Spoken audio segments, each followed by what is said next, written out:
BCom part second business administration का paper first company law and secretarial practice. आज का topic है transfer and transmission of shares, अंशों का अंतरण और पारेषण। इसका लेक्चर सेकंड। लेक्चर फर्स्ट में मैंने आप लोगों से ट्रांसफ़र ऑफ शेयर्स के जो डिफरेंट वैधानिक प्रावधान है उसके बारे में विस्तृत रूप से चर्चा की थी। आज मैं आप लोगों को अंशों के अंतरण की क्या प्रक्रिया होती है इसके बारे में चर्चा करूंगी। अंशों के अंतरण की प्रक्रिया, उसमें सबसे पहले हम देखेंगे भौतिक रूप में प्रतिभूतियों अथवा अंशों के अंतरण की प्रक्रिया। Procedure of transfer of securities और शेयर्स इन फिजिकल फॉर्म। भौतिक रूप में अंशों के अंतरण की प्रक्रिया में कंपनी अधिनियम तथा कंपनी के अंतरण नियमों के प्रावधानों का पालन करना पड़ता है। ये जो डिफरेंट प्रावधानों के अनुसार सामान्यतः अंशों के अंतरण की संबंध में जो प्रक्रिया अपनानी पड़ती है उसको मुख्य रूप से दो भागों में विभाजित किया जा सकता है। उसमें फर्स्ट है किसी प्रमाण पत्र में उल्लेखित सभी प्रतिभूतियों या अंशों के अंतरण की प्रक्रिया। किसी एक अंश प्रमाण पत्र में उल्लेखित यदि सभी अंशों का अंतरण किया जाता है तो उसके लिए सामान्यतः निम्न प्रक्रिया को अपनाने की आवश्यकता होती है। उसका फर्स्ट पॉइंट है अंतरण विलेख का निष्पादन। अंशों के अंतरण की प्रक्रिया की जो शुरुआत है वो अंतरण विलेख के क्रियान्वयन से होती है। अंतरण विलेख के लिए MCA ने फॉर्म नंबर SH-4 निर्धारित किया हुआ है। इस विलेख में निष्पादन के लिए इस पर सर्वप्रथम निष्पादन की तिथि लिखी होती है और उसके पश्चात इसमें जो डिफरेंट इन्फॉर्मेशन मांगी जाती है वो इन्फॉर्मेशन होती है। ये डिफरेंट इन्फॉर्मेशन जैसे अंतरिति का नाम, पता, व्यवसाय, पैन कार्ड नंबर, कंपनी का नाम, अंश प्रमाण पत्र का क्रमांक और जो अंशों की संख्या आदि प्रमुख होती है।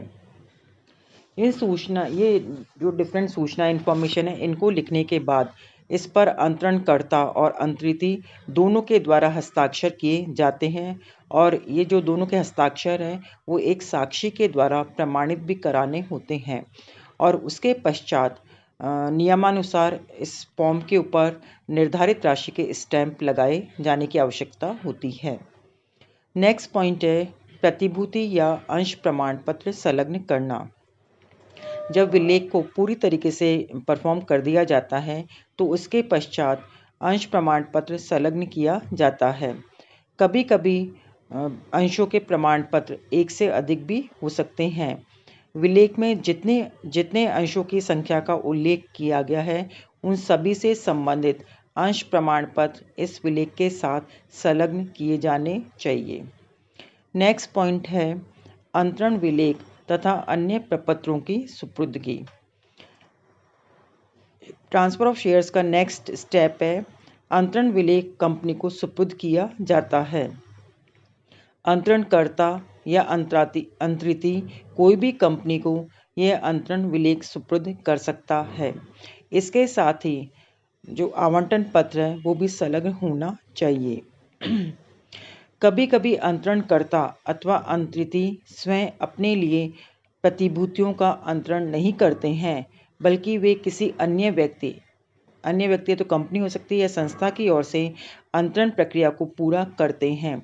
तो ऐसे में उन्हें अंतरण विलेख के साथ उनका पावर ऑफ अटॉर्नी यानी मुक्तारनामा पत्र भी संलग्न करना चाहिए। नेक्स्ट पॉइंट है विलेख सुपुर्दगी की समय सीमा। अंतरण विलेख इसके निष्पादन की तिथि के 60 दिनों के भीतर कंपनी को सुपुर्द किया जाना चाहिए। नेक्स्ट है विलेख के खोने अथवा समय सीमा में प्रस्तुत नहीं करने पर कभी कभी विधिवत रूप से जो निष्पादित किया हुआ अंतरण विलेख है वो खो जाता है या निर्धारित अवधि यानी 60 डेज के भीतर कंपनी को प्रस्तुत नहीं किया जाता है। तो ऐसी कंडीशन में कंपनी उन अंशों का अंतरण संचालक मंडल द्वारा निर्धारित क्षतिपूर्ति की शर्तों के अधीन करवा सकती है। नेक्स्ट पॉइंट है कंपनी द्वारा विलेख प्राप्ति की सूचना और उसका पंजीयन। कंपनी सचिव को जब कंपनी सचिव या जो अंतरण है वो रजिस्ट्रार अंतरण विलेख तथा अन्य संलग्न प्रपत्रों की प्राप्ति के पश्चात उनकी प्राप्ति की सूचना प्रेषक को भेजता है और उस विलेख की प्राप्ति की तिथि का उल्लेख अवश्य किया जाता है। उसके पश्चात इस हेतु रखे गए रजिस्टर में अंतरण विलेख और अन्य प्रपत्रों की प्रविष्टि करता है और सुपुर्दगी की तिथि अंकित करता है। ये डेट अंकित करना इसलिए आवश्यक है क्योंकि इसी तिथि से अंतरण के लिए उपलब्ध समय सीमा की गणना की जाती है। नेक्स्ट पॉइंट है अंतरण विलेख और अन्य प्रपत्रों की जांच करना। कंपनी को जब अंतरण विलेख और अन्य डॉक्यूमेंट्स प्राप्त हो जाते हैं तो फिर उनकी जांच पड़ताल की जाती है। विलेख की जांच कंपनी सचिव या अंतरण रजिस्ट्रार द्वारा की जा सकती है। जांच के अंतर्गत इस बात का पता लगाया जाता है कि ये जो ट्रांसफ़र प्रोसीजर है का जो पालन है वो वैध रीति से किया जा रहा है अथवा नहीं किया जा रहा है। और साथ ही जब विलेख की जांच पड़ताल की जाती है तो उसमें कई बातों की जांच पड़ताल की जाती है। वो डिफरेंट बातें कौन कौन सी होती है। इसमें फर्स्ट पॉइंट है कि जो अंतरण का जो प्रारूप है वो उचित प्रारूप यानी जो फॉर्म नंबर SH-4 में होना चाहिए। फिर नेक्स्ट है उस पर निष्पादन की तिथि अंकित होनी चाहिए और निष्पादन की तिथि क्या होती है 60 डेज के भीतर कंपनी के पास जमा करवाया जाना चाहिए। फिर नेक्स्ट पॉइंट है कंपनी का सही नाम लिखा होना चाहिए। फिर नेक्स्ट है जो अंतरण विलेख पर अंतरणकर्ता का नाम और पता सही होना चाहिए। फिर नेक्स्ट है अंतरण के लिए प्रतिफल विलेख पर अंतरण की तिथि के जो बाजार मूल्य के बराबर होना चाहिए।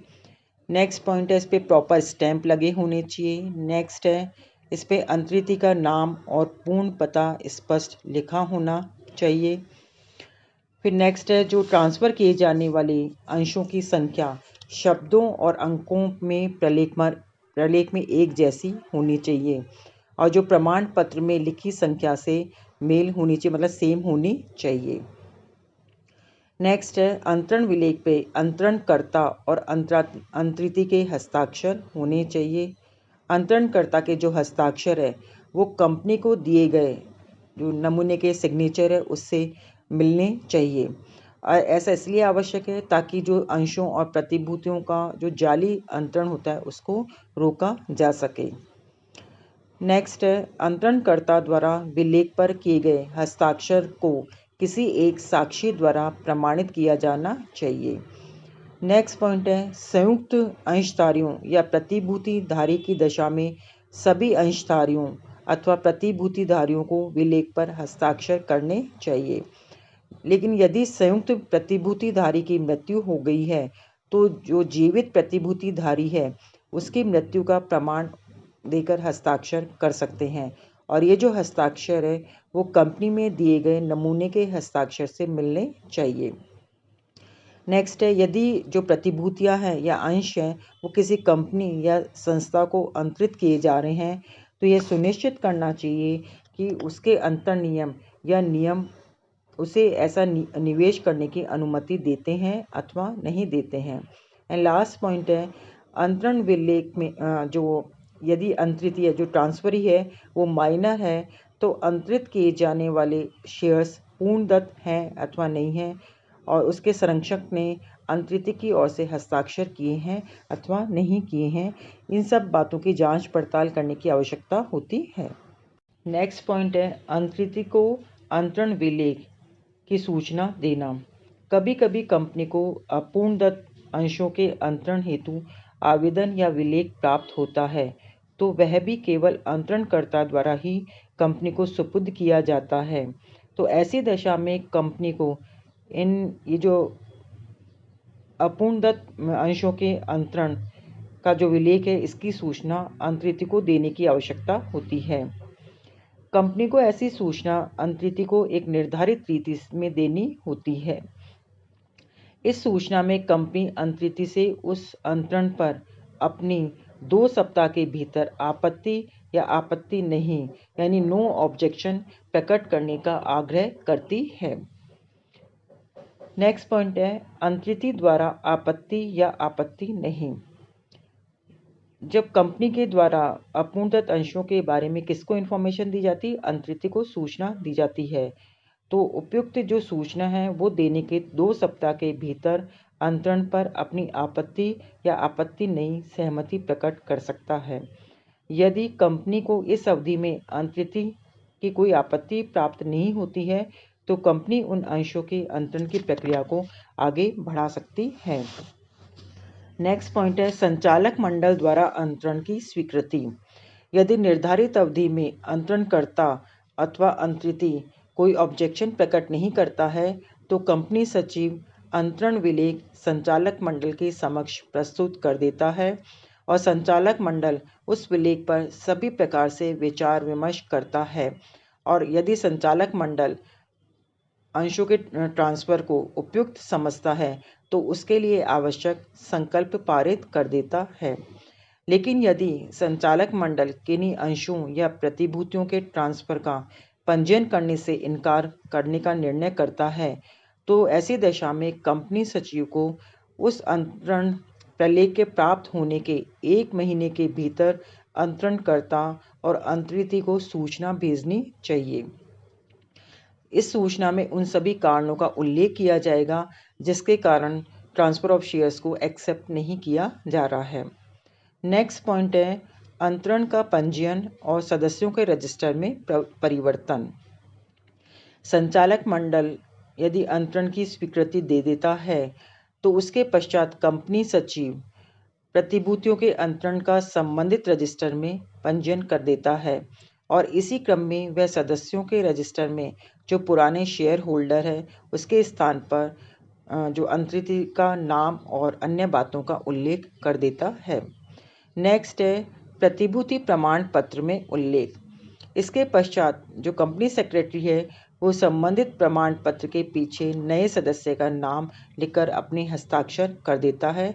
इसके अलावा इस पर उस दिन की डेट भी अंकित कर देता है। एंड लास्ट पॉइंट है अंश प्रमाण पत्रों या प्रतिभूति प्रमाण पत्रों की सुपुर्दगी। सबसे एंड इस प्रोसीजर के एंड में कंपनी सचिव सभी कार्यवाही पूरी हो जाने के पश्चात प्रतिभूति प्रमाण पत्र अंतरिति को भिजवा देता है और प्रमाण पत्र अंतरण के लिए कंपनी द्वारा प्राप्त करने की तिथि से 1 माह के भीतर लौटा दिए जाना आवश्यक होता है। नेक्स्ट है यदि प्रमाण पत्र में से कुछ प्रतिभूतियों या अंशों का अंतरण। जब कोई अंशधारक को अपने किसी अंश प्रमाण पत्र में उल्लेखित सभी अंशों का अंतरण नहीं करना चाहता है तो वह अपने जो शेयर सर्टिफिकेट है उसको अंतरिति को सौंपना पसंद नहीं करेगा। इतना ही नहीं, ये प्रॉब्लम तब और अधिक क्रिएट हो जाती है जबकि वह एक सर्टिफिकेट में उल्लेखित जो शेयर्स है उनको विभिन्न व्यक्तियों को अंतरित करना चाहता है। तो ऐसी दशा में उसकी समस्या यह उत्पन्न होती है कि वह प्रमाण पत्र किस अंतरिति को दे। इन विभिन्न समस्याओं के समाधान के लिए जो अंतरण करता है उसके पास में 2 ऑप्शन होते हैं, 2 विकल्प होते हैं। पहला है कि वह अपने प्रमाण पत्र को आवश्यकता अनुसार छोटी छोटी संख्या के प्रतिभूति प्रमाण पत्रों में विभक्त करवा ले और प्रत्येक अंतरिति को अलग अलग प्रमाण पत्र सुपुर्द कर दे, लेकिन इस मेथड में बहुत अधिक समय लगता है। दूसरा ऑप्शन है कि वह अपने प्रमाण पत्र के अंतरण का प्रमाणन करवा ले। व्यवहार में ये जो सेकंड विकल्प है इसको अधिक अपनाया जाता है। अंतरण का प्रमाणन में एक्चुअली जब कोई व्यक्ति प्रमाणन कराना चाहता है तो प्रमाणन के लिए साधारण शब्दों में प्रमाणन का तात्पर्य ये होता है कि कंपनी द्वारा अंतरण प्रलेख यह प्रमाणित करना होता है कि अंतरण प्रलेख से संबंधित प्रतिभूति प्रमाण पत्र या अन्य प्रलेख कंपनी के पास जमा करवा दिया गया है और ऐसा प्रमाण पत्र कंपनी के अधिकृत अधिकारी द्वारा अंतरणकर्ता के आवेदन पत्र पर दिया जा सकता है। यह प्रमाण पत्र अंतरण प्रलेख के मुख्य पृष्ठ पर या बैक साइड पर लिखा जा सकता है। जो व्यक्ति अंतरण के प्रमाणन पर विश्वास करते हुए कार्य करते हैं उन्हें कंपनी केवल यही प्रदर्शित करती है कि अंतरणकर्ता ने कंपनी को वे सभी डॉक्यूमेंट्स प्रस्तुत कर दिए गए हैं जो अंतरणकर्ता के प्रत्यक्षतः स्वामित्व को प्रकट करते हैं। नेक्स्ट है अभौतिक रूप में प्रतिभूतियों अथवा अंशों का अंतरण अथवा डिपॉजिटरी के माध्यम से प्रतिभूतियों अथवा अंशों का अंतरण।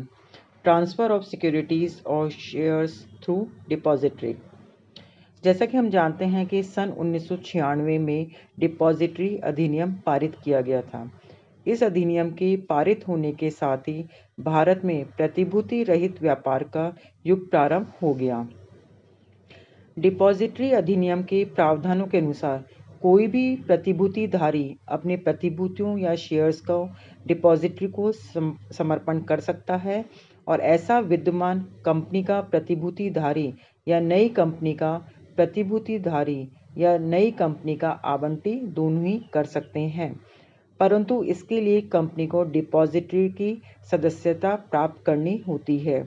जब कोई शेयर होल्डर या अलॉटी अपने शेयर्स का डिपॉजिटरी को समर्पण कर देता है तो उसके प्रतिभूति प्रमाण पत्र को निरस्त कर दिया जाता है और प्रतिभूतिधारी का नाम डिपॉजिटरी अभिलेखों में प्रतिभूतियों के हितधारी स्वामी के रूप में पंजीकृत करवा लिया जाता है।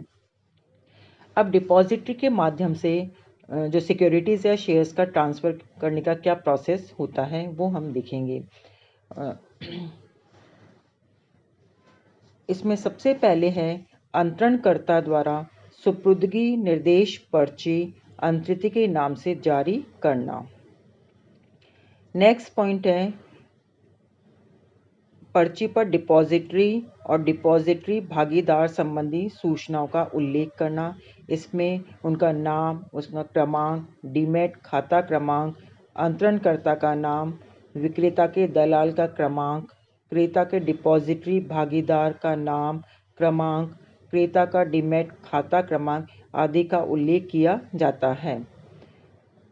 नेक्स्ट पॉइंट है अंतरित की जाने वाली प्रतिभूतियों का क्रमांक, संख्या, निष्पादन तिथि का उल्लेख कर दिया जाता है। फिर लास्ट पॉइंट है इसमें डिपॉजिटरी भागीदार द्वारा अंतरित के डीमैट खाते में अंशों का अंतरण करना। जब डीमैट खाते में अंशों का अंतरण कर दिया जाता है तो उसके पश्चात अंतरण की प्रक्रिया पूरी हो जाती है। यह स्पष्ट करना आवश्यक है कि अब सभी सूचीबद्ध कंपनियों की प्रतिभूतियों का डिपॉजिटरी के माध्यम से ही अंतरण किया जा सकता है। निजी और असूचीबद्ध सार्वजनिक कंपनियां डिपॉजिटरी के माध्यम से अभौतिक रूप में अथवा भौतिक रूप में प्रतिभूतियों या अंशों के अंतरण को मान्यता दे सकती हैं। तो इस प्रकार से आज मैंने आप लोगों को ट्रांसफ़र ऑफ सिक्योरिटीज़ और शेयर्स के बारे में विस्तृत रूप से चर्चा की। Thank you very much.